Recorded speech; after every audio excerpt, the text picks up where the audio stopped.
Musha podcast. Nhasi tadzoka zvakare musi wa 23 August nema collaborations ari kubohwa munyika yeZimbabwe. Mukoma zvakamira sei? Tofara comrade. Bolatu here. Mukoma zvakamira sei ku? Toleka. Zvakamira sei otherwise zvese boy here service here. Mwana ndazoona kuti vanhu varamba vachingoti rasta uyo. Tadayo. Isi katite marasta tese. So that zvingofamba zvakanaka. Pamuchati rasta hatizoziva ndeupi. Noza rasta airowa. Agore nari araisapera. But please musarore marasta ari kupa kutaura chokwadi, ari kupa kutaura zviri kuitika mumastreets. So back to back, as I said, musi wa 23 August, we are here to give you a very, very nice topic. My collaborations anobohwa. Mukoma muri kuzigona sei minhasi? Imuri boy. Kwe mimi mguru. Ndofara komba. Mofara here. Zvokutoti muri yese boy makasimba. Utofarisisa chero. Zvokutoti chiro Dumbbells moda here nemufaro wamuna. Toenda kujima. Anotoenda kujima. Okay, saka tichiri papo nhasi topic yedu pama collaborations anobohwa. Pane ma-artists akacollaborate, but you can feel kuti this collaboration, it was a failure. It wasn't necessary. So ndo panaida kuti tingoenda mukoma mukwasi ngoti pawo 5 ma-artists akagona ma-collabo. Mukoma wavati pawo 5 ma-artists akakonewa ma-collabo ne akagona ma-collabo nemo mungoita the same thing muri pawo akagona na vakakonewa. So please let us start nevakakonewa amunoti ava vakakonewa. Ndizi moda kutanga here kana. I think atiti 1. Alright, Bolato. That's a very, very good idea. Mukoma tichiri papo saka please imitanga ine 1 renyu mukoma wati pa 1 moti pa 1. As a moderator, if I have any chance njakupaiwo 1 vandinoti ava vari kubohwa pa collab ravo. Saka mukoma please tangai mududzawo 1 collaboration amuri kuti ma-artist ava vaifana kutozvisiya cause hazvimake sense.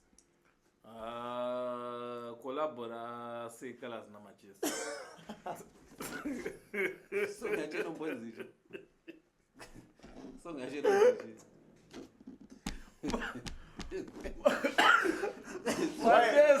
Why matanga na big artist?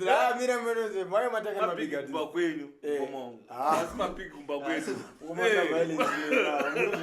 Kana chini Manchester big artist kunani? Mkoma Manchester big artist. Why Mr. Albert? No, he was a big artist before. What about now? Now akutongodza meno chi. Izvezvi Manchester fanana. Umbata. But nyanuta ndiye collab. Collab ra Manchester na Sekalas. It wasn't necessary. Do you know what Manchester amunhu mukuru ka? Zvoti I didn't expect kuti tivapedza kurekota. Ombati chimaster. Aifanira kuti delete. Umbata. Manchester afanira kuti Sekalas mfana wangu. Muri yeZimbabwe. Mari wakadipa ka. Oh. Delete bro. Delete collab. Kada yako mtuna drive. Awena zubira ni mukoma bali. But hapo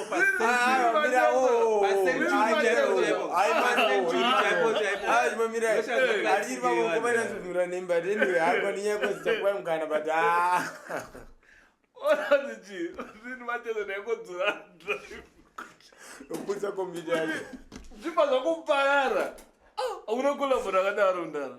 Akune. Nonzi chiko zara ina ndi. Ayo collabora. Zerera ngoma. I think noza zvakaitika. Wakapuwa pressure ni collabore kwa Manchester. Kwa Manchester na Freeman. Okay. Sekalas ndonga ndochunzwa kamba pressure. Akati ndofana kutomboita collab na Manchester. Baba. Maikani. Aina ndanga kutaura. Andina inini. Ndanga kutaura. Babashero, andina kutaura. Sekalas. Andina kutaura mamwe collabore. But koma mamusijara takuhosta era. Amusisize izvo. Amusisize podcast. Azviko baba. Azviko. Inatonzwa kuti vakatomboresa radio rikarambwa. Serious? Azaramba upoepe. Yeye zvinowanzwa nevi ngome. Internal source. Azara. Anesa magantries because wanaziva pemoramba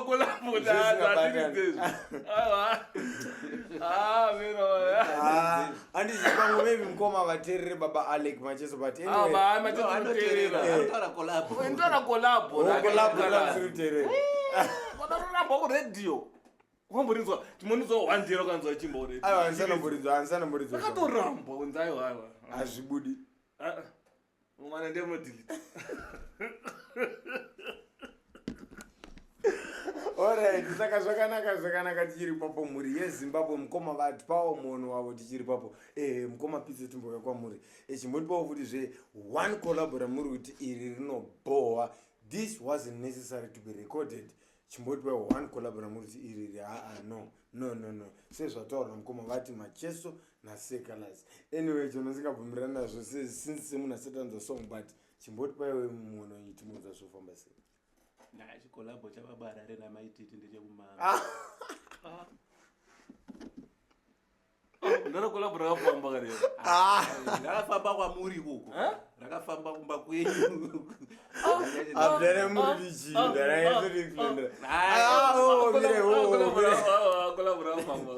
chacho ndechekupenga pasiri right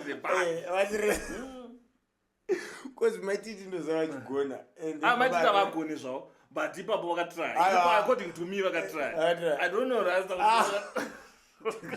rasta baby rasta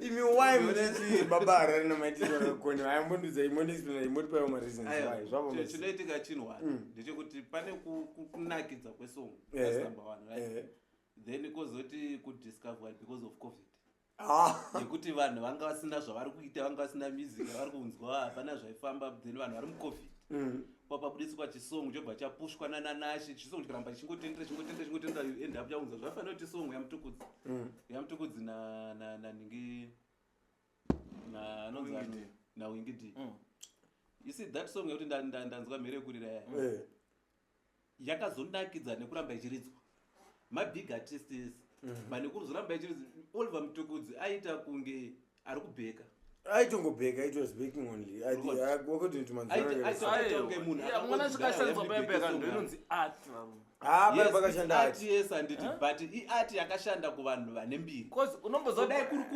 kudai kuri kunzi ndinini nemi imamugone kuimba kadzama napita muse mukadikura mugone mese muri 3 aya amugone mese muri 3 mimi napita mwena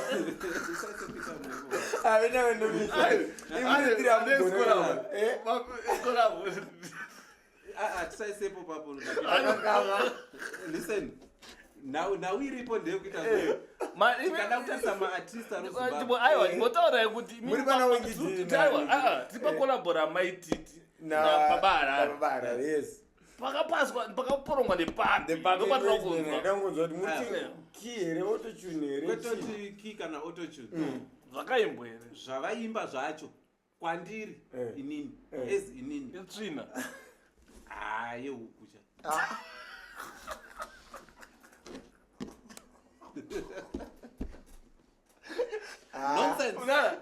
akusoti mangomaka baba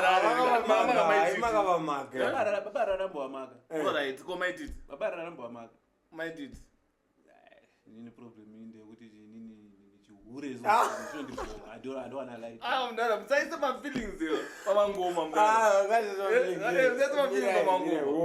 pamangoma and kana project rakadhakwa tsafanira raSekalas namacheso rakadhakwa rakatorambwa kana kuredio okay but ivo havo pakugona kwavo vanogona ivo pari two separate vanogona okay but pakanobatana zvakaramba aiwa zvakaramba but maitiitika song yavo yavabudisa nyowani inonzi wati ameno achimba zvekudenga mukadzi anodi kungosiyana nezvegospel wongoitake zvaari kuita zvechihure zvichingoenda life yake icheni pane kuti vanhu vozotadza kuteerera gospel because maititi ari kuimba gospel ndo zvimwe zvinhu zvinondivirira muzomadaro kuti maititi vanodzinga vanhu kugospel vanotodzinga inini kuchechi handichatoendi because of that angatoendi because unoona nemapasta nhasi vari kunzwa maititi vari kutura ichi nhinge amai vako nhinge ichichi mangwana undoimba gospel ende vanhu vechechi vobva tanga kuridza music iyo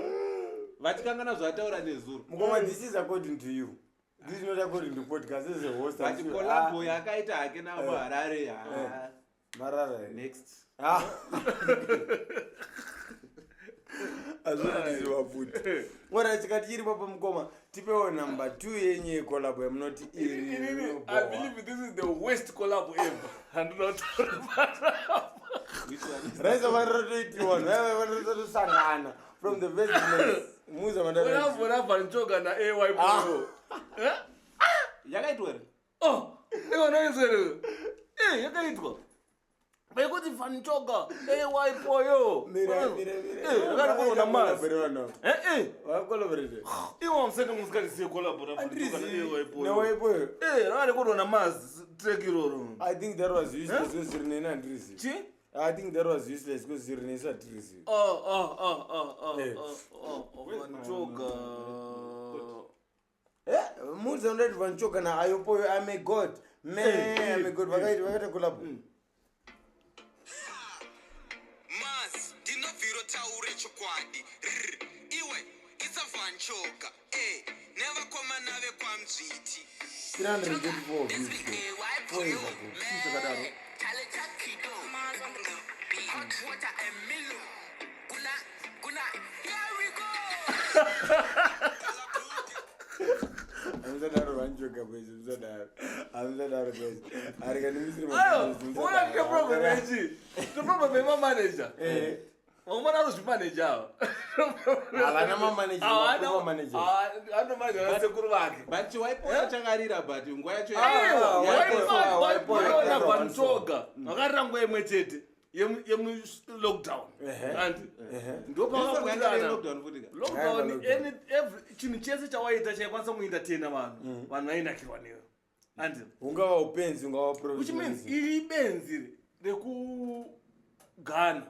And vanzawo kuti nemwedu Vanchoga kweduko. And ativabata tibudise chinhu but something. baba Hazina kubuda sekutazira. Kwandiri this is the worst collab. Rakaitwa nemati. Worst rakaitwa muZimbabwe. Papo mamwe sandataura hana basa but iri magezi. Aiwa problem ndiye manager haasi kuudzira vanhu. Ndinoti inini song ichirekodwa so yapera nogona kuudza kuti wangu Hazvirizvo. atidelete project. Cause hazvirizvo. Zvine story izvo ubata kutoti song inorekodwa yotomaster yotopera yapera vanhu ototi song ngaibude. Kwandiri doesn't make sense in Samudati collab iri vavanongodelete project vavanongosiyana nazvo. collab yaVanchoga naAY Pro yose ecolors namacheso vaifanira kungodelete risakatombobuda mustudio. Musi wakarekodha unofanira kudelete.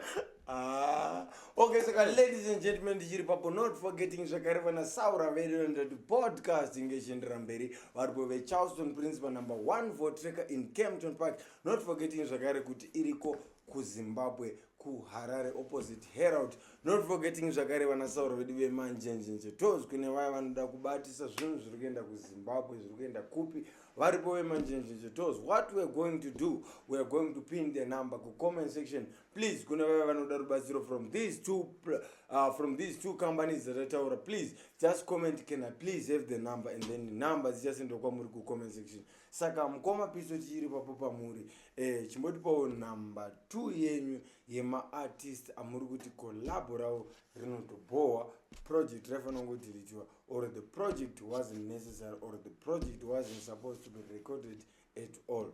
Tichiri papo chimbotipawo muono wenyu. Chero vangava magospel artist kana masungura artist chero masungura. Ndambozvibvunza kuti Peter Moyo naFreeman pavakaita collab. Vada kuedza ita sei? One song here Peter Moyo. But mataro mabig names na vingi. Peter Moyo Na Freeman. Freeman akatobvuma. Samuri ndichipita mai vanoramba here kana kuti Freeman anobva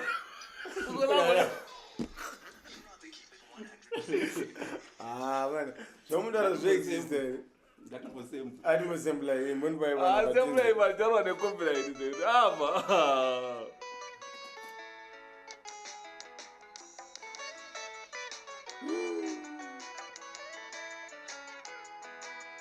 ama inini abelieve kuti vamwe Freeman akabhadhara Amana kuna collaborate kadai. vamwe Freeman akabhadhara anobhadharwa maybe Freeman ndiye akatobhadhara Peter. Zviti. Peter akatobhadhara Peter akabhadhara. Freeman ndiye akatobhadhara Peter. Peter hasi muimbi mwana wemimi. Freeman muimbi kupi? Freeman muimbi mndara. Ndiani munhu ane maalbums anopisa Abana, guys. Peter ni maalbum anopisa. Freeman ndiye munhu ane maalbums anopisa Zimbabwe yese maalbum. Sero gava chero harina maalbum anopisanisa Freeman. Remember the one thing about Freeman. Freeman ana collab enodhakwa. Freeman anogona guys. Makolabo ese Freeman Freeman ari accurate. saka nduri pamwe akabhadhirwa mari yakawanda. Akashopa kutadza kuramba kuti wangu Anguti ngatiite anguti andingoita isini but isini ka unotoona papage paFreeman aripo. Guys, endai pa YouTube ka. Tererai collab ya Freeman na Peter. Wotudza kuti chiri kuitika ku comment section. But ini musaire kuti mukoma ndatotanga kutonzwa nezve this collab. Andokuzivi kana. I've never heard about this collab ever since I was in this music Freeman ndichiterera. na Peter Moyo. Kwa collab. Aida kuita say. Aida kuita say jeje Freeman. Vaizama kuitei. Because unoona tuone sinini Weza jazo kusungura. inini pandakangonzwa the only sungura person, the only sungura artist akaita collaboration nezimdanzo artist akaita something chiri touchable, that was Suleiman and Soldier Love only. Murichi Macheso na Freeman. Twitter recently but way back before. Akaita collaboration Mkoma Sulu na Soldier Love, those were the first people vakamixa. Go nonzani Kalis na Freeman. Freeman, they were in the same music category and it. Utara vanhu vakaita sei? From different category, like uyu ndewe sungura, uyu ndewe dance, kana kuti ndewe sungura, uyu ndewe gospel. Wangu tine collabora Wingidi na Oliver Mtukudzi. That was the best. Tine collabora Freeman na Macheso. That was the best. Tine collabora tataura manje ndani. Rapita manje. Ayo kuita ayo.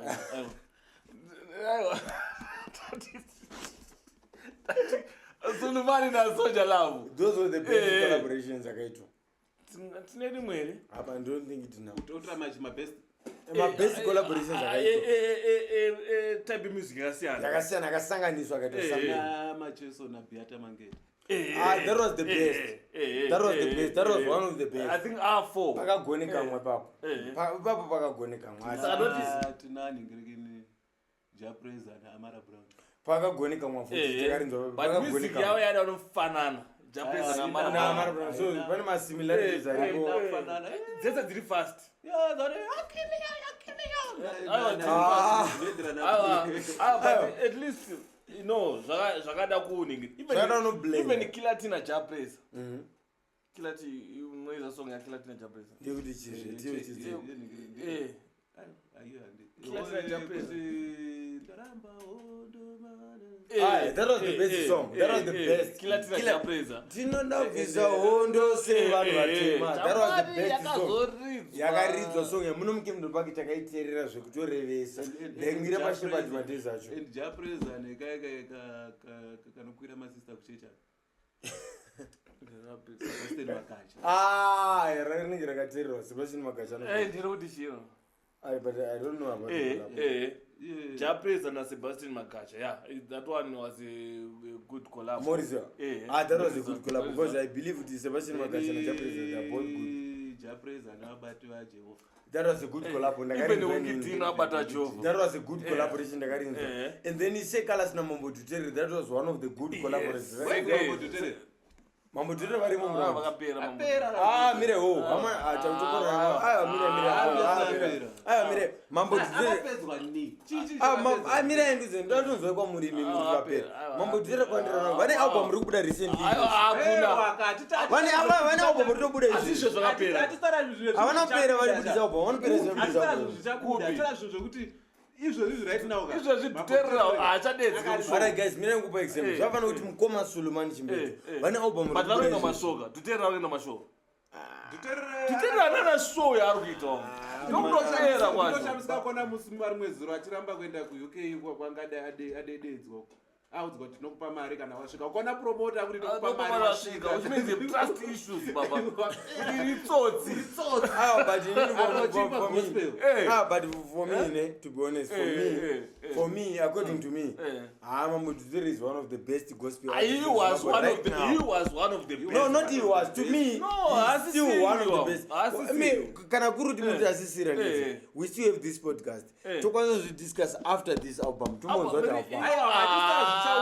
wangu. tutera zvinhu zviripo right now. Album Mambo Dutere rakufana nealbum raSilent Killer robuda. Because we don't know it. Mire ho, you best right. Silent Killer bana album rubuda. Asmashura rubuda. Silent Killer akutona chinhu Silent Killer ba music industry. Ndo Silent Killer Dutere problem yakaita one. Music yaDutere inakidza usingaiti. But problem yakaita one. Pane chinhu chakauya achida kuzvita kunge iye ndiye atori nemamudenga. Aiwa mani Mambo Dutere vakaita macollabos antonakidza zvekuti. Pane ravakaita nekuBotswana. Mala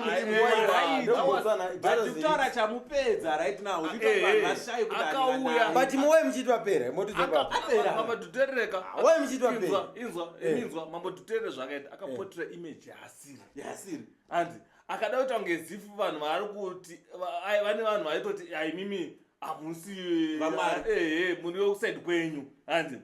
But problem yakasiyana ndeyekutika kana mambava eshato kana akubuda wangu nangu wanga wakamavhara negemedzi babaka anongobuda wangu gemedzi patinongobona kuti bvitsani ishato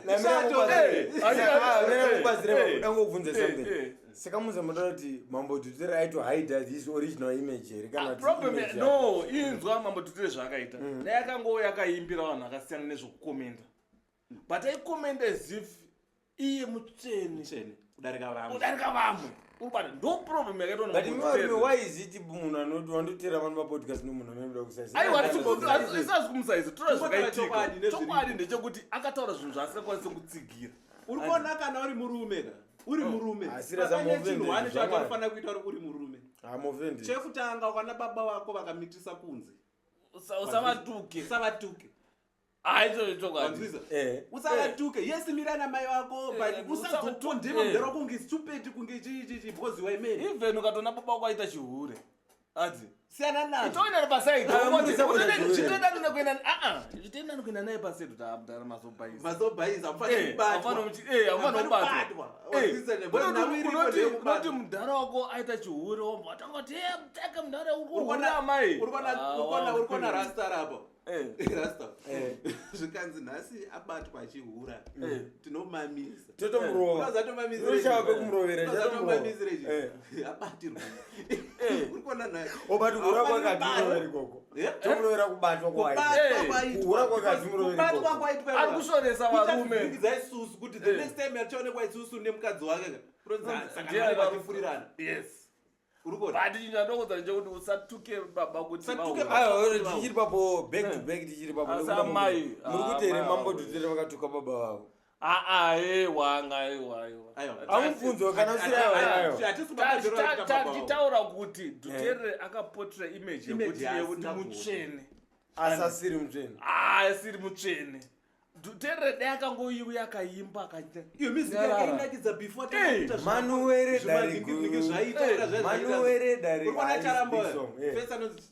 charamboya ichokwadi chekuti akatobva kwaabva aine mukadzi wake aine vamwe vana kana aine umwe mwana paakauya haana kukondema haana kuzvindosa futi akangonyarara angoimba zvikadarika vanhu ndimi maingotaura aiwa but ibaba charamba wapedzisira kubudisa hiti rini mofanira kuisa aiwa zvehiti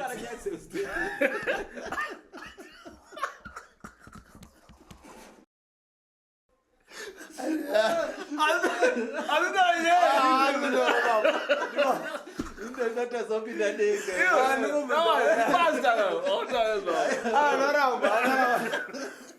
mamutire ndipaaachinodzana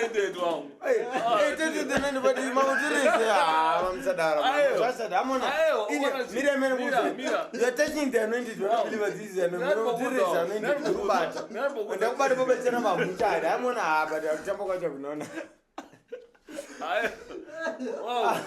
iwoga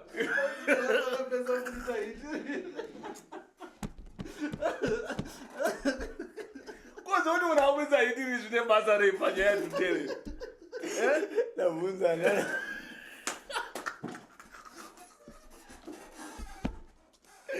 takura yotire handisikurwa nei iye tutere apedza kubvisa hitiri izi manuwere dare guru kaiitirike ari 5 years manuwere dare guru manuwere dare manuwere wapinda mugadhiri aiona zvonaidza kana michambira mugadhiri wangu but muvavira mugadhiri nyambo ziro ndiziro mamutaura zvawamagaya panapa asi muzandokwandonamata kana ndistori nemi panomusadaro kana tiri panapa hatina izvozvo ifiye foko ona handisi kuramba but onaika wase wapinza nyaya charamba panyaya yetutereri toterera mamoterere mumota mangu toridza mamotimoandosvika panapa pandiridza mota mangu toiridzana aiwa wangu iwe unoteerera tutereromba kwako nemukadzi wako isusu tikuti wangu inzwa wazotaurire nyaya charamba imotera vana charamba kudzimba dzenyu nevakadzi venyu anoarawo nemhuri dzenyu ini nemukadzi wangu charamba ndipasta tuterera hati pasta musadaro maitamakagopanotapia asi ndati babadzira pahiti amoti pahiti asianeni vanhu vakuuta uya zvemagitara anenge akasiya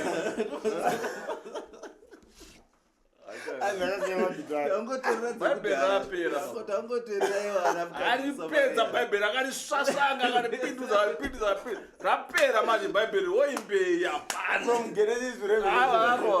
apanaazonzi naposto chokezva ndicharamba akambosiyana nazvo zvemagitara nebhaibheri akarova bhaibheri asana kuverenga bhaibheri akadiverengera even though panga painake mamwe mavhesi aibata hazvisizvo because anga achibatanidza kuimba azonzwa mapfuma akunzi saka pandewerepa muchamboitawo but shout baba charamba kozi ndakakura nchivateerera so shout baba charamba kozi ndakakura nchivateerera ndepamba pangu paito kuti baba charamba zvoti kuridza Alec Macheso it was more like a sin kumaparents angu kozi inini ndakazvarwa nevabereki vayo kuti handisi first born I'm one of those my last born ndikuma last born kokupedzisira ukoko so maparents angu aibelieve kuti ukateerera baba charamba then it's one of those people vanokuinisa kudenga so zvana Alec Macheso zvaisatombodiwa pateni pangu but ukaridza baba charamba chiti ukavhura volume ikawandisa zvaitobvumirwa pati ukaridza Macheso ukada kuisa volume ikati zvaitova zvinhu zvakonanisa asana reaction yarasta semaitira yaita nhasi mabata charamba havadina charamba kozonomukadzavana vavo iwe handidi charamba penati handina charamba but ndati tutora nyaya yetutereri kwekupinza charamba dutereri rapera dutereri akauya achipotera imomirai inini inini jaiva ndosvika panapa ndisvika panzapa mota mamemutorera charamba akakwete dutereri no memuchirira duterera inini memuchirira mambo dutereri why mimi maramba nditariswa baba charamba but inini ndosvika ndizi mambo duterera everyday but mangona akavana mambo chiripo ndechekuti kana point yedu yanga repa kuti kana iwe uchida kuita zvinhu zvaunofunga kuti ndozviri right usakondeme vanhu vari kuita zvaunofunga kuti panga zviri wrong zvakafanana netimu rinohasla. I'm a hustler. We are all hustlers, right? Kobva kwauya munhu akadzidza like mudhokotera kana kuti muintellectual kana chichi obva tanga kuti vanoita zvekuhasla vakadhaka. Hazvimake sense because ucharishaya basa reudhokta, uchadzingwa basa kana kuti uchadzingwa wobva watonzi umboita shiri umbambano kusvina tingori mustreet wangu saka patinozokona wa mustreet manje wakuda kuita jaso mustreet tokubvunza unobvunza tobata kuti haufa but tichikubvumirana here kuti ini ndoterera mambo dhuterere ndobvumirana mambo dhuterere havana kumbopera ende havasi kuzopera ende mambo dhuterere vane album riri munzira rekuuya izvozvo ndezvakoalright kumba kwenyu mimi tomboti charama akapera charama nawanza apera 2019 wangu tinongoteredza mari yaudhara tongoteredza kudhara but tichizedu kuti akaita sei akapera but iwo kuramba kuti dhuterere rakapera ndo pane problem pano pane dambudziko dhuterere kana handifungoti achiri kutomboridzwa musadaro amanditera ndokana chimwe pandosvika panapa ndichipakapo nenjiridzani kuna mota iweweka uri 1 uri wechi10 pa100 maybe pa100 pane 10 vanoridza dhuterere the 90 zvafanana nongoti roki roki akapera zvicho roki nadhuterere zvangofanana aiwa zvakasiyana roki akapedzisa kubudisa naanza nakofi ndokwanisa kana mukati mambo dhuterere vapera ndokwanisa kuitaakazobudisa tenge 3 ndokwanisa tunywa ntupi chimondodza mazita kuti uzwa ndotiziva kuturidza unge tichituteerera idi munangagwa ayo iya ndiya kofi olomide aiwa ndiya roki somwe azvindati vanga vana kofi taura kuti after coffee pane tumboto aiwa pane tutu akabudisa twere rudoso 2 nge 3 akatogona mana akapera but roki akatobudisa hit after dhuterere. Alright. The only hit yapesa kuzona dhuterere ndeyekuti idiya mama wati anogona mudharo zvamwari didimala mudimu wai didimala nyarara anzi didimala mudimu wai anzi nyarara mwari vanoziva aimba neve kubotswana ini chero beat racho accurate mukona chero madhanza iropa video it was aiwa that song akaigona then tochiuya pana macheso nemukadzi anemba gospel anozani Dokasmo ana song song yamdara yarira song yarira ikunza manza isekwe yolichi manza isekwe aiwa namborera song awa song anamborera no yangu haipwa chete but anaurira unonoza kuti vetikanda pa YouTube tinogona ine maviews manga aiwa song yakahaipwa ayo song yakarira baba aiwa zviti ngatitsvake tingoona maviews edu singairidzi but aiwa song yainamborira zvodaro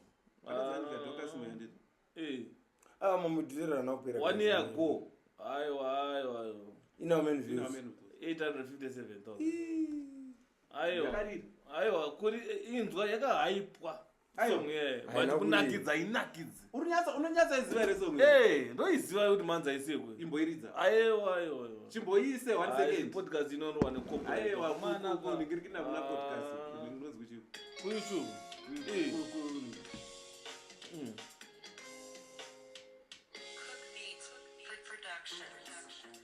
unotongonzwa wega iro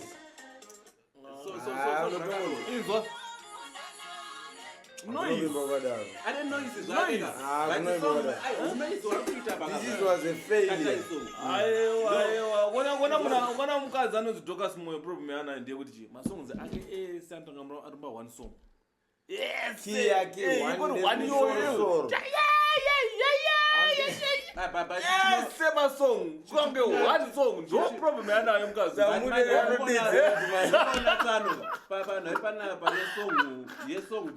zoti athink ndakatomboizwa song ikai but ndakangofunga ndeimwe yakaboiwa but manje because macheso anga ari baba song yakarira baba aiwa song Even right now, ukaenda kushoka yakunakidza inakidza ukaenda kushoka macheso right now aipere show yamacheso asinawedza song aiwa even paalbum lonjana utomboisa ayo chinoita manje chinowani manje mimi singanyatsi kuteerera paalbum launch macheso akatoimba mundikumbuke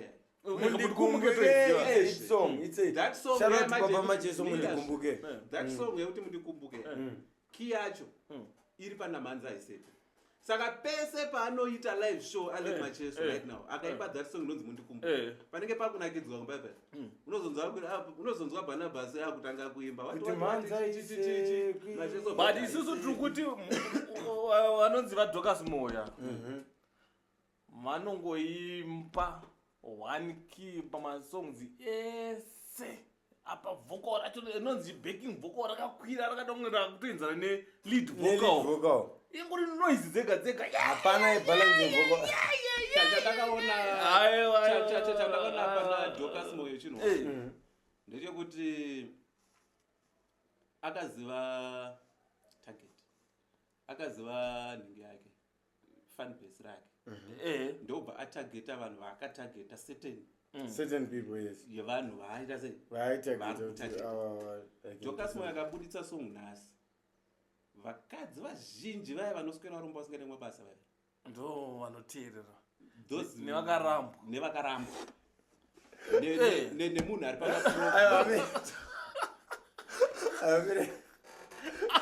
pamanyedza masongs akakawanda ndekuramba aimukomanemadamati vakarambwa ndonoteerera she's like a pew and masongs ake ndekunyaradza vanhu vakaramba vanhu vanotambudzika vanosvotesa vanhu vakavaramba but not necessarily kuti vanovateerera aiwa most of them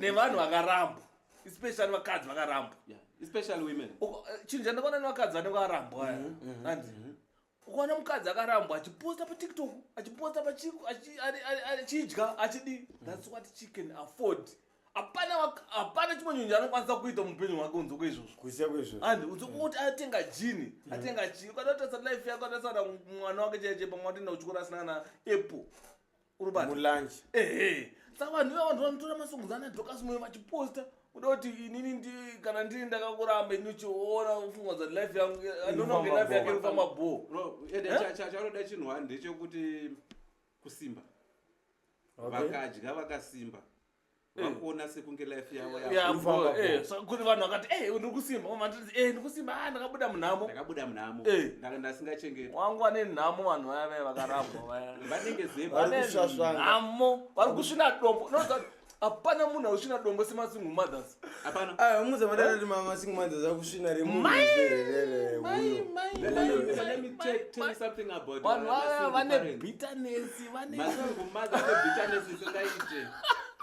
yekuti right now vakaona murume wese ane mhuri yake akagarika zvakanaka vanotanga kutuka mukadzi kuti aiwa tibvirepurikona ari kuitiswa ndechekutanga chechi2 vakadzi vazhinji vakarambwa kana kuti vakadzi vakasiya misha tovafananidza nezebra nedhongi zebra nedhongi kana kuti impala netsuru nembudzi kana nemhembwe kozi impala nemhembwe nespringbok zviri musame category urikona tikatora mbudzi nedhongi nemombe tikazvisa apa anditi you find out kuti anonzi madomestic animals anditi inorohwa anditi inorimiswa imbwa yaye inogona kundovhima kuyopiwa bhonzo but haitisi inoramba iripo andikona mbudzi dzedze mbudzi ikatorasika padokamiwa inotsvagwa yodzoswa zvikanzi kwaita mapere chichichi ari kuya unoona vanhu avarare usiku neusiku achitsvaka mbudzi dzavo dzivadzisachiro maperi yes kanzi kukuda kunaya vavharidzire kuti mbudzi dzisanaiwe wanzwisa then mazebra tumaspringbok andikona kuti kunaka kunenge kwakaita zebra kunaka kwakaita kaspringbok wakatarisa kake kunaka kwakaita tumhembwe kunaka kunenge kwakaita tumhuka twemusango chichichitete but hatuna peace hatuna kana rakakamira so kangodzoro kwachakatomuka katomhanya because every minute any second kanogona kuitwa nyama zvinoita vakadzi masingo kanogona kubuda obva ndoglowa obva chitonge munhu ari bo but ini ndogona kuendapo nomutina ndosiyana naye iwe wosvika wotina wosiyana naye inenge yanyama yegora yekuti nzou ikanzi yafapa hapana limiti wangu munhu wese angonzi wangu chero kanocheka nzeve kanocheka simba rako chete hurumende inokwanisa kungocheka nyanga yokusira muviri wese ona kana munhu mukadzi ana abuda umba andi inzou yabviswa nyanga chipembere chabviswa nyanga chauseless hatikazoti zvedu vari useless aiwa according to me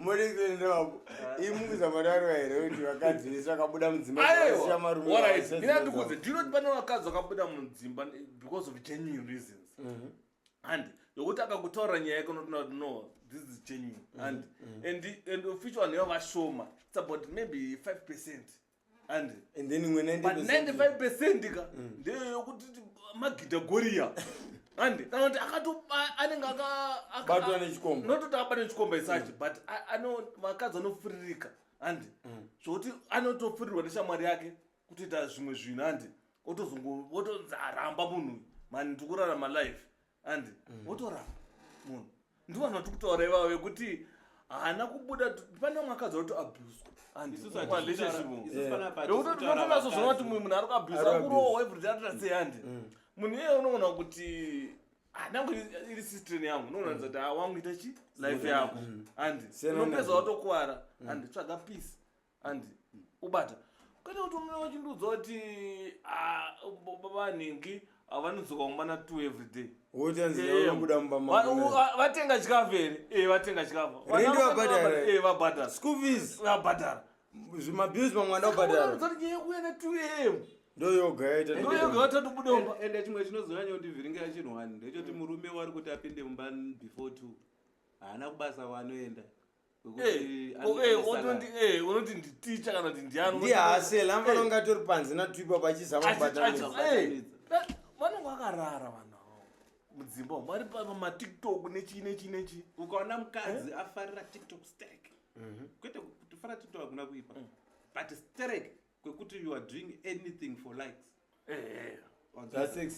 urikujoina zvimagrupu zvaizvo vanhu vanenge vachitaura patiktok paipe na10 o'clock zvimagrupu zvefacebook pane zvimwe zvimagrupu zvekufacebook zvinenge zvakanzi chakafungidza dzimba matenga takadai vakanzi zvemudzimba zvimaadvice zvimwe zvakadhakwa mune nyaya dzekunyeba dzinotaurwa dzinoti vanhu aya vanocreata magrupu aya akanzi chakafungidza madzimba matenga vatone vanhu vanotovanyorera nyaya dzinomanipulata vanhukadzi mudzimba anzi ukubata saka vakadzi vanoswera vachidziverenga nyaya dziya vachidziverenga each and every day like brain dzavo dzinotanga kutereswa saka murume ndogonongomutsveta ndoita life yangu but after kutsveta but bitterness yavanayo kunzoku baba ukanzwakusvina dombo ukanzwachira pafacebook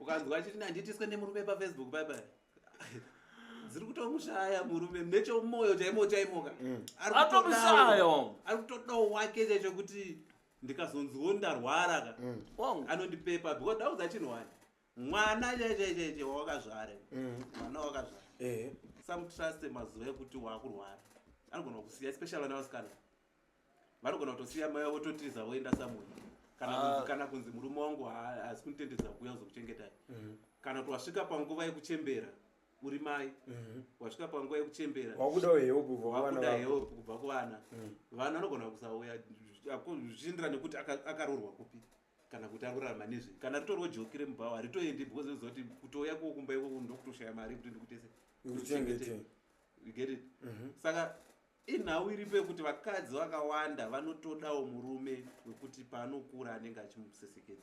Okay, mukoma saka tichiri papo, ladies and gentlemen, not forgetting zvakare vanasaura vedu vanoita kuti podcast varume toti vanoita idzo murume dzashawa dzimweza. No, hey, okay, we are done. Aiwa, ona chini, varume, like, inini, varume ka, murume unoda mukadzi, andi, hapana murume asikadi mukadzi, hapana. But varume, there's that freedom yatinoda inotipa peace of mind. Yes. Isingazikanawo nechikadzi. Okay. Like for example, can you maybe clarify there kuti what freedom are you explaining? Izvo zvitori panapa. That's freedom. Mukadzi atori kumba dai vatora mufoni dzikare dzaringa. Ano like in for example mukadzi wangandoziva kuti baba vanenge vari kubasa. Pana umwe asingazvizivi. Okay. Pana mwana unogona kutoti titori papodcast totona video call yakutopinda. Urumboinani chiri podcast ireyo chakadai. Una that freedom iyoyo yakabva kuvanhu vechirume wavo. Mumba mumamugarika. Hamuchagarika. Ubata. Kana matadza kugarika, ndasiona murume akuzoti ngabva kupodcast nganimboenda ndichiona Susan. Ndizobaya padeni. Ndozongo watojaira hondo yekumba kwako. Ubata. Unosvika pakujaira hondo yekumba kuti mana. Kune hondo inondosvika itozoti iriko. Andi. Saka nazvadaro wangu ndopaunozona varume vakupedzisira vakuenda kubhawa, vakunoona bhora. Sometimes varume toenda kunoona bhora nyange tisingaone bhora kutongogara nevarume vamwe varume kuti tingotandadza nguva elitsi ukasvika by 12 munhu wako anenge arara. Ungosvika uchingorara uchimuka makusina uchienda kubasa. Anti like hakusi kuti unenge usingadi kudzokera kumbaba. Unongochida but situation. Hondo vakadzi hondo ngadzite shoma mudzimba umu. Masoja ari kumba. Hondo ngadzite shoma mudzimba umu. Not forgetting zvakare vanasaura vedu ndati podcast ngechiendera mberi varipo vemanjenjenje Toes in Campton Park. Kune vaya vanoda kutumira zvinhu kana kune vaya vane vana vanenge vari kuZimbabwe vanenge vachida kuuya kuSouth Africa for my holidays. Please just go and check manjenjenje Toes. What we're going to do, we're going to pin the number ku comment section kune vaya vanoda rubatsiro. Please just tell them kuti makaona an advert ku podcast show so that they will continue helping us kuti podcasting ichiendera mberi. So tanga tiri pa mukoma explain mati hondo mudzimba umu. Muchiri pa hondo yemudzimba umu. Ini ndatotaura kuti varume toda peace. Okay. Vakadzi vakawanda vanokanganwa. Vakadzi vakawanda vazhinji vacho vanoona zviri zvanenge vachingoona panapa. Zviri padhuze. Zviri kumberi chacho zvavazvione. That's why uchiona kuti mukadzi handiti aroorwa aunzwa mumba maanofanira kunge achigara oita amai ovaka musha. Ndosachona even Bible chaitira kuti mukadzi akangwara anovaka imba yake nemaoko ake asi benzi rinoipwanya futi nemaoko ake. Anosvika pamba ovenga mai vangu inini. You get it, kana kurwa namai vangu. Achikangana kuti iye kana atoroorwa mumba medu atovawo mwana. Wepamba ipapo. Just like you say mwana wepamba ipapo. Get it. Even mai vangu vakasamubata zvakanaka. Wanzwisisa? But he is still mwana wepapo. You get it? Saka anofanira kuita but iye macho anokanganwa chinhu wani. Vakadzi vakanokanganwa chinhu wani chekuti ndaana mai. Achazvara vana vakomana. Vacharoora. Vasikana vacharoorwawo futi. Vana vasikana varoorwa voyo pamba vobva tanga anokudhuzura even anogona kungatori iye anogona kungatori beta. Pandozororwa chimwe chigevenga mai chachitokudzwa kuti mai vako usatombovapa chakati. Kana kutovapa mbama nekuchinja kuruta majeneresheni achenda. Zvienda mberi achenda. Unotodhakwirwa. Kutodhakwirwa amweni wangu. Kune vamwe varoora vekutoti unoona kuti muroora uya. Saka vakadzi vakawanda havaone zviri kumberi kwavo kuti ini ndichazvarawo vana. Ndichazoitawo so mulaife. Mwana wangu achazouya nemuroora. Ndichakura. Murume wangu varume vako ndatokudza kufa. Murume wangu achafa ndichasara ndega pamusha. Varoora vangu vachandichengeta. Vana vangu vachandichengeta. Zvese izvozvo zvaazvione izvozvo. Anongoona zvongoti ndiri muroora pane nemwe mubvunzo wandinawo kuvanhu vechikadzi ndozandiwochii ndokuti mwana wako musikana anenge aitwa sei kuti uzomundichibva pamurume udzoke kumba udzoke kumba? Zvinoitika ipapo mukoma menambokuexplainera from my experiences atinosangana mudzimba. To be honest, yes, tiri varume tese titodai tiri varume handiti. Kune vamwe varume vari toxic. Nokuti munhu hagariki naye, one haagezi, two haagoni kutaura nemumwe wake, just like a normal communication skill. I'm not talking about being lovely. I'm just talking of a normal communication skill, like the normal communication skill atinayo panapa. Yekuti mokwanisa kutaura tokuya mukana, topawo mukoma pitso mukana. Kune varume vasingatigondara nokuti ini ndini murume ndini baba ndinofanira kutotunga pano pamba zvikazodai zvika vanokadaro vagariki navo vatori nemwe hatingati vane bitterness, vane satanism yavanayo yokuti munhu akaenda kubhawaka kana arohwa napitso kana nachale kubhawako anoipedzera shungu pamukadzi but mukadzi haana chamutadzira. Kana aita maproblems ake kubasa akritisizwa nevamwe varume vezera rake anoachipedzera bitterness kumukadzi nevana teka munditerere cheka why you doing that. And then so munyaya yevakadzi nevarume vairi paviri kune varume vari 100% foolish 100% stupid koita vakadzi vari 100% nice koita varume vari 100% nice nevamwe vakadzi vari 100% stupid.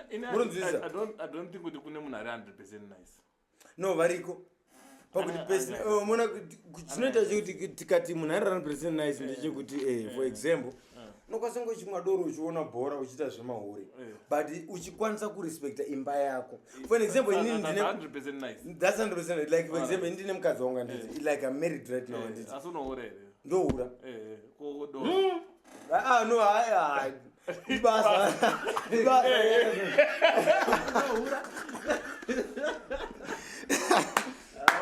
ndokwanisa kunyepera vanhu vapodcast ava tisinganyepere mwari amudenga. Isibeta kunyepera vanhu vepanyika than kunyepera mwari amudenga. hatomboti kukunyeba anoharaudza ndohura because chero mukadzi wangu chaya atomboya pane mabasa chinetsa zvikaipoziva haitisikredi haitisikredi mukadzi wanga ndomoya mana wangoitika chinetsa zikaiti ndotomboya mudomogara papasi ona chinoitika njoitika ngambotara zvaanoita handidai handiti ndoita maprojects andindoshanda panapa handiti ndinokora ndinotora mari yangu yese ndoisa kumukadzi yese here yese zvamwari yese handiti ndoplana namadhamu epadheni ndo madhamu ngadai ngadai handiti chinoitika chokuti ivo madhamu vanotoziva kuti mukomana anodawo something and ane zvaanoita kunze but chinoitika chokuti yes ndingaenda kugirlfriend zve2 hours kana zve1 hour but after that 1 hour ndinoenda kuchi kumba kwako and hapana musandofana kataura nemukadzi wangu the very same way nditaura negirlfriend. mukadzi wako akaenda boyfriend for 2 hours achidzoka mukoma izvozvo hazvikwanisi kuitika murume anoroora mukadzi hakuna mukadzi anoroora murume.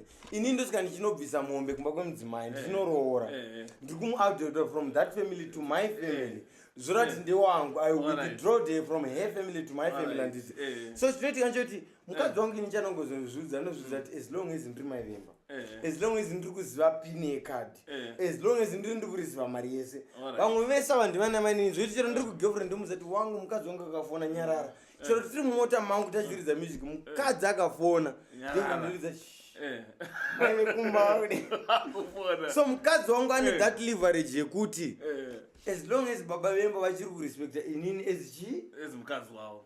Thank you because hakuna murume asingauri mudhara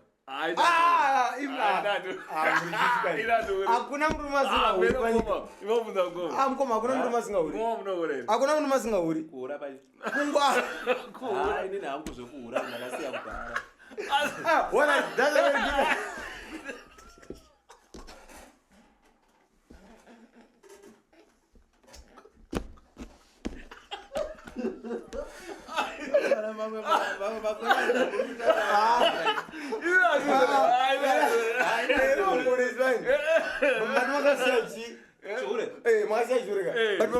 maimbohurei mune mukadzi akamusana marora kusikuhura inini wangu to be honest with you ini zvichihure maya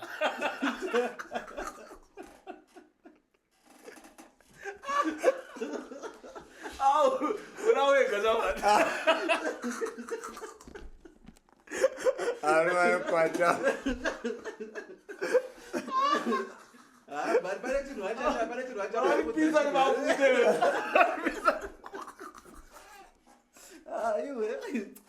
pane chirwani chiripane chirwa chanofanira kuandasenda pasikanaka kana wazogara rwendo rwakiti kana kutenda kwake aiwa hatihuri Andira makambohura hivi. Atina na one. Alright. Ima musati kanchike explain ndino. Alright, kuhura kuita sei? Kuhura ndechiko kuti like right now ndine mudzimai ndinoti. Ndinokwanisa kubudawo panzi ndine vasikana ndokwanisa kufara navo. Ndichimwa nawo ndikwanisa kurara navo. Asi ndine mudzimai pateni. Chichakasiyana between mukadzi wangu norara nawo.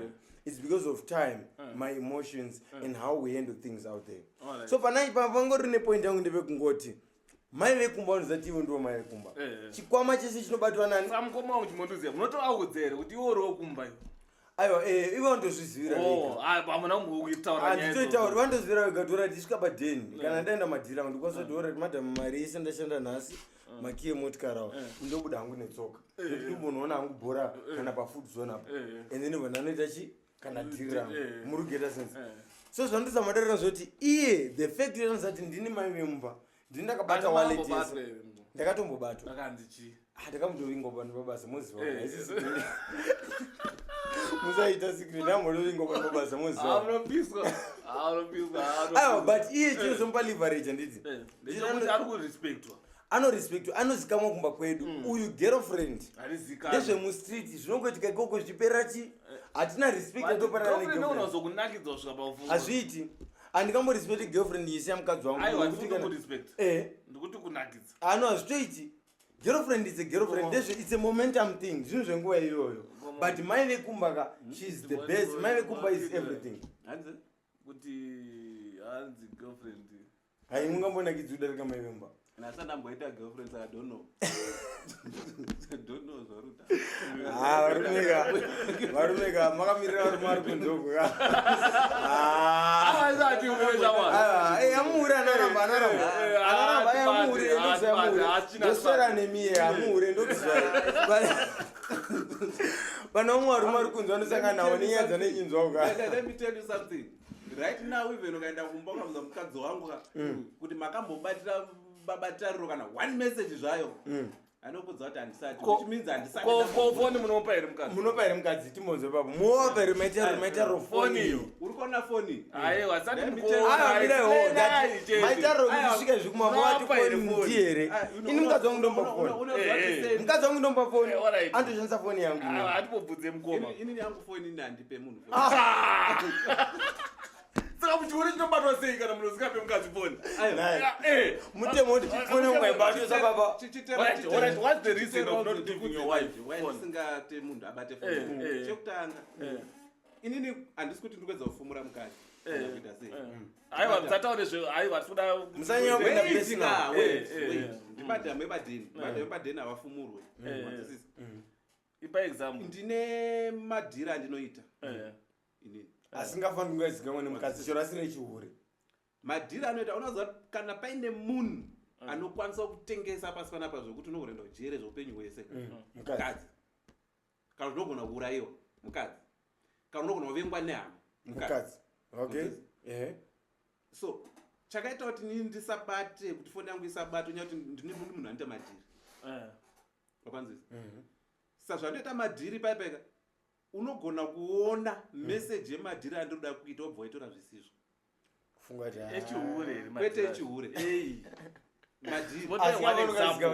for example just example right ndoita zvotengesa madrugs it's an example amusati madrugs atiti powder alright powder tomboti ndiri kutengesa powder wanzwisisa kana kuti ndinoda kutenga pfuti kuna someone kana ndinonetsana nasomeone nenyaya yepfuti ndine pistoni yangu yandinayo mune pistoni yenyu yamina handiti kana kuti ndakaikwereta kwamuri maakuida pistoni yenyu yayo tiri kutanga kunetsana panapa pafoni pachata kuti unza sini rangu chino sini chiri kushandisa zvinhu zvakadaro then kana kuti ndine pfuti yangu yandina yada kukutengeserai handiti saka nditumire picture ndokutora picture ndokutumirai manzwisa then ndakutumirai picture yefuti then pobva pazoita foni ndo ndaisiya kana kuti patable kana samwe mukadzobva batobvona chati yangu nemobva waona chichi vana vatotumirana futi wanzisa musi watinonetsana muzomoita problem any small problem because pane patichanetsana tomboti musi watichanetsana munogona kutukana kana zviriko mudzimba kutukana kuriko obva ataura iye mukutsamwa kwete kuti anenge achitaura zviri kubva pamubva anenge ataura mukutsamwa kuti do you think tomboti mataura nezvekana nezvehama kana nezvechichi vagona kubvunza kuti wakambona zvadzanzi tamba nefuti sezvaunoita unotengesera vanhu futi kaunoita chichichi wanzizvatokuofenderi akamdara zvinogona kusandiofenda inini wanzwisa dzimba dziri kugarwa mazuva ano idzi ndogona kunge ndine imba yangu yandinayo handiti imba inaito ndatsvagawo ushu uya ugare one room handiti imimi gare one room iyi kana kuti tiri kutoroja pamba pakazara vanhu wanzwisa then handisi kuziva anzwa neasina kunzwa kuita mababati kana kuti achaudzawo maybe sisi wake kana shamwari yake kuti babataro vane pfuti padeni babataro vanotengesa zvakati wanzwisa so ndakamukonfranta kuti usatengese zvo ndobva tsamwa ndobva tanetsana manzwisa nawe saka izvozvorunyimira foni mukadzi but inini handinyime foni foni yangu inenge iripo apo 24/7 but ine password handinyime munhu achida kuenda kutora mapictures maybe yakunenge kutora zvakanaka kudarika yake you never know anogona kuenda pakamera ido iri locked daro ototora mwana munomupereta pamagemu mwana wangu ane matablet ane tablet rake kuti foni yenyu isabato ichibatirwa sauchirega kuti udza kuti hamusari mumambato achihure kozi hamusana mambopa munhu inini ndauza chikwadi ininika no inzamira mukadzi wangu like right now recently foni mukadzi wangu inonzobatwa chihure ukandiona ini ndichichata nemunhu vanaka mozvionekwa sei tombotoona machats tomboti mira tomboti haina password haina chii akaona machats ari kuitika pafoni pavo ndazoni ndiri kuhura mune muchita sei kutozo maybe we are just fleeting ukatozondibata ndine musikana wangu even ukandibata ndine musikana wacho kuti ndizvibvumeka akatoipa aiwa munobvuma sei kwepakanzi I love you sex was good yesterday chicha muda kubvuma pachena ukaona chidaro manje ka uchiita izvozvo zvekuti sex is love watowatika aiwa ndangoti sex is love sex watowati love you watova sex was good watowatwa which means you still dating vanhu zvamaamacha kana udaita chihure pane chihure chinourayisa mukoma wangu nechihure chisingaurayisi nozvozvamunoziva chinourayisa ndo chamutaura imimi chokuti mutongosanana patinodyanana chinourayisa hawo aiwa just because alright let's take for example tomboti mukoma mumadana nehure and hure kana totora hure chinonzi hure chii taura nemutachilive ndo hure girlfriend nehure zvintu zvakasiyana girlfriend itori munhu wokuti maybe you have control over that person kuti unogona kutomudza kuti akatoenda unowanudza kuti usikuenda kutobeka plus girlfriend munhu anenge aiziva kuti uone mudzimai atomurespect andoziva kuti mudzimai wake nguva dzinoedza ndingamboona ma7 saka ndopacho pandiri kutaura pacho papanzi kuhura patora pacho kuti hatiti chihure moita chii aumbofa wakatoona tichikecha moita chii chechi tsanomopekere kudzwisanachihure negirlfriend I remember anzani murume madam boss achiexplain achiti anzi inonzi anzi mubhaibheri ainzi something like that kuti haasi mahure hachisi chihure but igirlfriend and iside chick nehure zvinhu tu zvakasiyapane nhau iripo yamunofanira kuandastand ndiye kuti chii maside chika mazhinji vacho anomisa dzimba misa dzimba what do you mean kana muchiti kumisa dzimba apedza atotora murume anomisa imba unoziva kuti chona choti vakadzi vari mudzimba dzimba dzavo zhinji dzakamira cause of a side chick alright kazhinji zhinji kacho alright you know what because madam vari kumba munhu ane future neni handiti munhu ane vana kazhinji kacho haasi kuonera inini chete kana kuti isusu chete akutonora vana vatakazvara kuti for the next 5 years saka mumba kana mukaita problem kazhinji kacho vheri mari ikasabati kana kuti mari ikasauya zvamawira inofanenge ichiita mukadzi ari mumba kasi kazhinji kacho hatombokupi pressure kana zvakadhakwa wanzwisa but kana mari iripo munhu futi anoziva futi kuti mari iripo but hauna kuisiya mumba wani wanzwisa kana usina kuisiya munhu ari kutarisira kuti alright tichaona kuti achabhadhira remabuse achaita soso here kana watadza kubhadhira achabvunza futi kuti why watadza kubhadhira vana mari but paipa wanga une mari yakaita but munhu ari kunze manje musikana ari kunze haabvunze zvese izvozvo kana kuti hanei nazvo zvese izvozvohatokwanisa zvibvunzo kwezakasatomupa mari yacho rogona kutopera rudero wanzwisisa rogona kutopera kana ariwo stupid side chick vakadzi vari mudzimba ndichisvika kumba ndosa kutambotrapai kuti murume anomboenda kunze uko uzosvika pamba kana kuti anongosvika pamba obvarara mangwana omukoenda kubasa sometimes aisombosi nyaya yekuti ari kutya kwakavadzana nemukadzi ari kutsvaga peace somewhere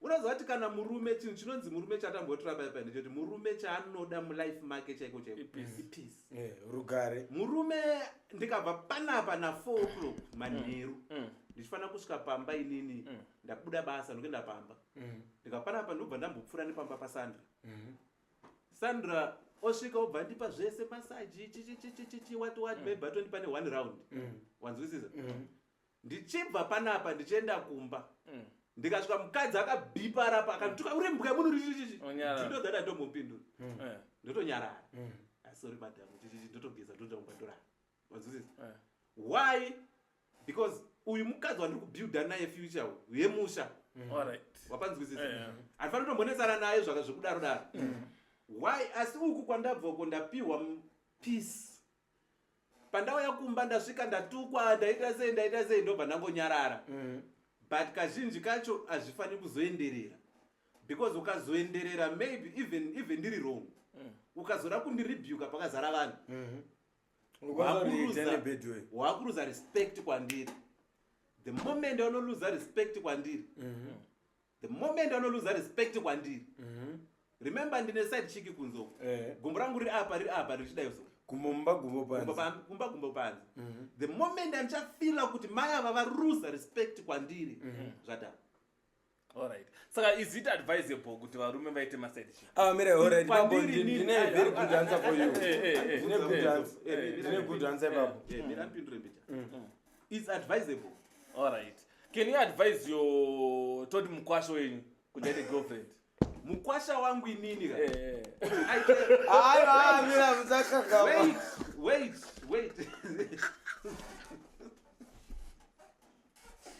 tsano rasaka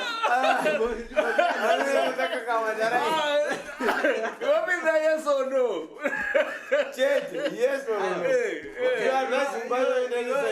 kudaro because mukwasha wangu can you advise mukwasha mukwasha wenyu guys you advising kuti aite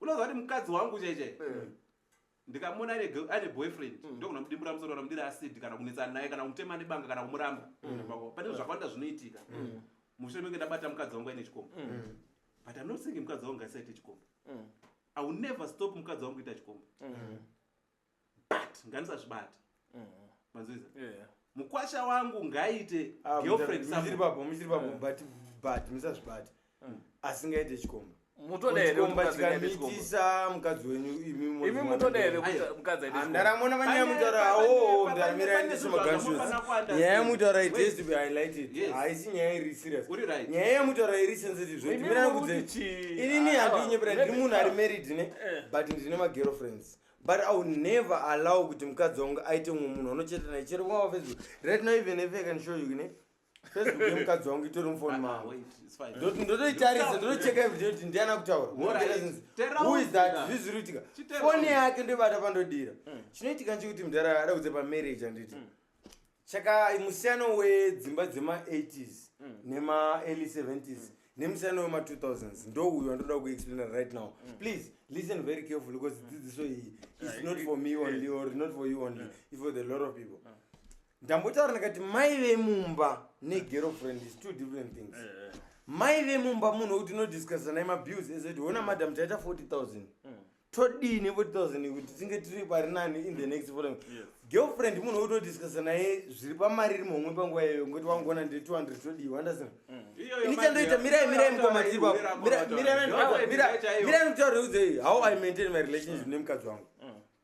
Mukadzi wangu anoziva zvese about me, like right now zati ndiri kupodcast ndikudai. Yes, after podcast she might not know kuti ndaende but chinoitika nchoti respect ndinomupa ndichisvika mumba amai vemumba ndinomukeepa going zvokuti zvinomuudza kuti magirlfriends haana basa. So you are saying kuti whatever that you do outside mumba ngamwe mune respect. Please mumba ngamugare mune respect semurume. Yes, you have a girlfriend. Okay, let's take for example izvezvi handi just because kuna vamwe vanhu vane vakadzi atori magandanga handi yokuti izvezvi foni inenge itobvira.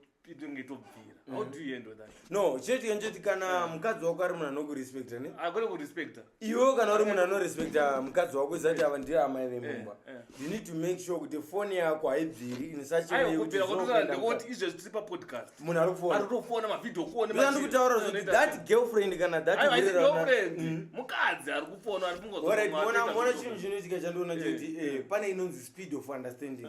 Mukadzi wako unofanira kumudira pachena anofanira kunzwisisa lifestyle yako. Like inini ndiri munhu anomwa doro mudhara nditi ndinoenda kubhawa ndichinoona mabhora ndichinodini kudai anofanira kunzwisisa kuti baba ava vanodai nekudai handiti enda zviri kana ndabuda ndichinoona bhora ndaenda kunohura kana ndabuda ndichiperekedza shamwari yangu kana imi muka mukati asawira ndimondiperekedza pabhino ndidhira ngodaita fasi hazviri ndiri nanohura ndinotsvaka mari. So chinoitika zvinotanga pakuti ndamboti vakadzi kuma-70s nema-80s vana mai vedu like for example mai vangu inini baba vangu vane vamwe vana kunze vatotoziva pamba vanin'ina vangu inini handiti vatozikamwa kunze ndevekunze vavo tosangana kuna baba vasasiyana vana mai but hazvina kumisa mai vangu kuti vangu vachigara na baba vangu but zvakuitika nzoti generation yatava kurarama iko zvino vanhu vakunyanya kuzvifonera too much kuti murume akangohura kana imi mukangofungidzirwa kunzi mune message abatwa ndakusiyana naye of which is 100% wrong. Because chinoitika nchoti murume anobvumirwa like bus driver anokwanisa kudriva bhazi rine 72 passengers murume 1 anokwanisa kufudza danga rine mombe 32 asi mombe dzinganidzi asi mombe 32 hadzikwanisa kufudza munhu 1 azviti but murume 1 anokwanisa kufudza danga rine 32 mombe murume 1 anokwanisa kudriva bhazi rine 72 chinoitika nchekuti mukadzi wemumba unofanira kumupa treatment yekuti anofanira kufila special kuti inini ndini wemumba ndini mudzimai chaichai zvokuti chero kaita problem anofanira kunzwisisa kana ari munhu anokuda kana ari munhu anokuda ukaona mukadzi wakachiti akabata message vanoti ndakuenda mbakweduka hakudi munhu yangagara asingakudi ende munhu yangagara nemadoubts newe kuti maybe this guy might fuck up, this guy might do this saka ndakuenda kana ari mukadzi chaichai kuti mukadzi anokuda mukoma wangu chero kanzwa waita problem anoona kuti ore baba ava ndine vana navo atikuti ndimwana 1 kana chevana 2 tese murume wangu uyu mari ise aita anoya nayo pano murume wangu anondiremekedzana ana zuva rakamboitaura zvakashata neni. So kana angoita girlfriend is one of those things that you need to understand because varume vashoma vakadzi vakawandisa kunzo varume vanonga mirai ngoma varume vanonga chinobatira vakadzi ngachibvunza ndabvunza tsana bvunzai futi unokwanisa kuadvisa mukwasha wenyu here mukoma wangu kuti aite girlfriend aiwa pamukwasha panotinetsera tomboti mazobata mukwasha wenyu kuti ane chimunhu aiwa mukwasha inini advise yangu ndikuti mukwasha angaite zvaari kuita but ngaasabata mukabata ane chimunhu mumota ari kutsvaka peace. How do you handle such scenario? Ini chinoitika choti semunhu wemunhurume handiti ndimafilings semukwasha ndotonzwisisa kuti mukwasha this shit ngazviperere muno mumotikari handidi kuzvinzwa zvikazosvika kumbawo I will be against you but inini there's no way I can go kuna hanzvadzi dzangu ndoti mukwasha ari kuhura asiyana nemukwasha asiyana nemukwasha zodii muri kuita sense aiwa I think chihure chine malevels. No, but murume wese anotongohura kuhura kwemurume isine chamudare. Nhau yada kupindura ndataura nhau yekubatwa kana pandati mukadzi murume haufaniri kubatwa, haufaniri kubatwa. Kubatwa makatobatwa manje Ende kabatwa but mukadzi wangu ariko kumba asi anauya pane why nini ndati mukadzi ka handigone kumuti usahure. Wanzwisisa mambotaura chokwadi vambodaro mukoma. Why ndati nini mukadzi azvigone kuti ndimudzi kuti usahure. Inhayo kuti mukadzi kuhura kwake chaiko auna ngopiswa even nemufana anofudza nombe paderi. Chokwadi. Asi toranga na senda toranga na trouser. Zvamutaura imimika I think muri kutadza kuadresa nyenya. Imimi muri kuti hapana pangati mukadzi usahura andi. But unotomudza kuti waunga ukahura takonana. Hapana munhu anoda kuti mukadzi akahure. Anenge achimboudzirwei. Kuudza munhu ka it's a warning. That's why muchiti mimi mukapinda mushopana munoona pakanzi CCTV camera installed. So that it's a warning kuti ukapinda mukomo mune makamera ongo ucharekodwa. Mukadzi chaiye achirorwa anenge achitoziva zvese zvoti handifani kuhura. Pano magindagori aziye. Chiterai mudzwe manje. Chiterai mudzwe tsana. Ukaona rora asingazive which means wakaita mistake. Because mukadzi chaiye chanofanira ngachitorayirwa kumba kwaanobva nemadzitete ake. Chokwadi. Kuti mumba kana wapinda mumba wave mukadzi wemunhu. Waroorwa wave mukadzi wemunhu wakuita zvinhu zvepamba ipapo. Manzwisisa. Ndakudzoka panataura kuti handikwanise kumisa mukadzi wangu asahure. Aiwa kumisa hatisi kuramba. Ndikutaura papa nhau yekuti munhu wawakawana akura wanzwisisa ane machoices anoita mulife. Chokwadi 100% true. Zvinhu zvaanoita mulife zvaizvega you cannot stop him or her to do it. Asi ndikazozvibata manzwisisa ndikazozvibata kuti wakahura iyo haisisiri warning manje ndikatongozvibata kuti wakahura chedavo kudza chinhu wani mozero kuti kana lese imimi muri murelationship handiti mukadzi nemurume murume ukahura nhasi ukabatigwa kana mameseji mufoni mukwanisa kutaura masosori nemukadzi mukagarisana but imimi mukadzi wenyu akahura imimi hapana sorisorimusaoparara. Reason why because murume ndio unoenda kumba kwemukadzi wonoroora wowithdraw that person from the family. Ndinomubvunzo. That's how rume bvumirwa kuti vakadzi vaviri bvunzo andinawo ndeyekuti ukaroora mukadzi asiri virgin andi akahura is there need yekumuti adzokera mbao? There's a need 100%. Reason napedza kutaura.